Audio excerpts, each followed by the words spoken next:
Hey there, YouTube. Back with another multiplayer quick battle here. Again, playing as the High Elves and going up against the Wood Elves. I brought kind of a similar build to what I played in the past in this matchup, but I decided to give the War Lions a try.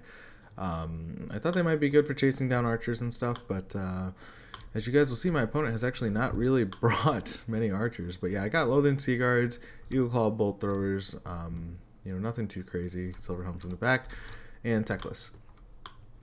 My opponent, however, has brought pretty strong cav core here with mostly melee infantry and a couple of archers with the Sisters of Twilight up on their eagle.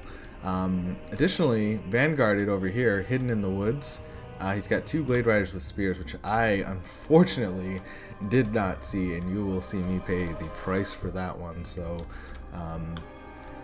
when you're on maps like this, definitely be sure to figure out where the vanguard is at and make sure that your opponent has not deployed there.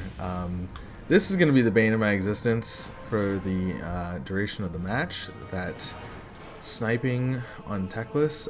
Definitely should have considered bringing him on foot. Reduces the damage that they can take from those Arrow of Kurnus style abilities. But yeah, we're looking to get some flanks in here. Not really to much avail, unfortunately. I should just kept my cab back. Again, hindsight bias here. But we're going to be ripping shots into their archers because we have the missile advantage. And the Sisters of Twilight are also in range now. So to try to keep Tekla safe, I'm going to push her back with some archer fire. But yeah, then we're just going to look to shred what's left of the archers. Get a nice hammer and anvil here into the back of the Wildwood Rangers, and then I use the lions to kind of screen out their great stag knights so my silver helms can get their damage in. Probably not the best sacrifice, but the silver helms are worth a little bit more, so I thought it might be worthwhile to make that trade. We broke that unit of Starfires, so we need to be switching up our shots. Great stags ended up pulling back, and my opponent used Earthblood to heal them up. But now I should be moving my Silver Helms back behind my line. Really solid pendulum there. I did not react in time, unfortunately. Although that one's kind of hard to dodge, so I don't feel too terrible about it.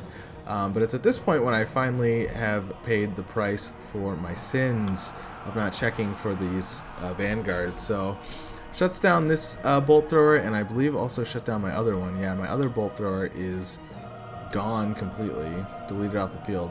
I moved a couple Loathing Sea Guards back to try to help defend that, because I really want to keep my cab moving around, trying to shut down this heavy infantry that my opponent has brought. But then I see the next unit of Glade Riders, so I'm like, okay, we have to shut these down. Keep my cab moving in their backfield. Gonna try to get a charge in on these pox arrows here. Looks like we are going to be intercepted by the Eternal Guard though, so we pull back and instead charge into the Glade Riders. These Glade Riders back here absolutely being complete menaces in my backfield. And now since the Spear Line has fallen, my Loathing Sea Guards are being engaged now in melee, which they will win, but it's going to be a grind fest, and it's going to take them quite a while to win that fight. So we do break off this Glade Guard unit, and now we're looking for another hammer and anvil here into the back of these Wildwood Rangers. So War Lions and Silver Helms charging into the back of the helm, they will tear these Wild Rangers to shreds. They don't have much as far as armor goes, especially being a heavy infantry unit. So yeah, we will tear them up, no problem. He does bring in the Wardens of Synthral here, a Wildwood Ranger Regiment of Renown to support. Somebody looking to pull out my cab ASAP to keep them nice and safe. Balance of Power is strongly my opponent's favor at this point, as he's shattered my entire right flank contingent. They are starting to come back, so I will be looking to bring them back hopefully soon. But yeah, these pox shots on Techless are absolutely devastating, and there's not a thing I can do about it. Definitely consider either bringing Techless on foot, or if you're going to have him on a mount, maybe bring the Arcane Phoenix mount instead. That way you'll get the fire damage in case there's dryads and stuff, and will also help potentially keep them safe from these pox shots. I was going to go for a fiery convocation there, but instead I opt for the net and charge here. So now these units are netted. We're going to get some nice charging into them. Fiery convocation would have been a huge waste there, just because they were so spread out. and definitely would have done more harm than good in that case. I bring Teclis over here because we caught out the Branch Wraith, and hopefully we can finish her off quickly. But we got lots of problems here. The Sisters of Twilight are way too healthy at this point in the battle, so we need to start focus firing them. So I start turning all my loaded Sea Guards that are available onto the Sisters, but the balance power is strongly in my opponent's favor here, so things are not looking great. Again, this wet noodle fight has been going on for about an hour now, so they're winning, but at what cost? I do end up dropping Fiery Convocation super late there, and yeah, very nice Napalm Strike. It reminds me of Tropic Thunder when they dropped that airstrike when the camera wasn't rolling, so really good work there, Teclis. But yeah, we break the Branch Wraith here. I was going to use Teclis to chase her off, but again, just these pock shots are absolutely devastating.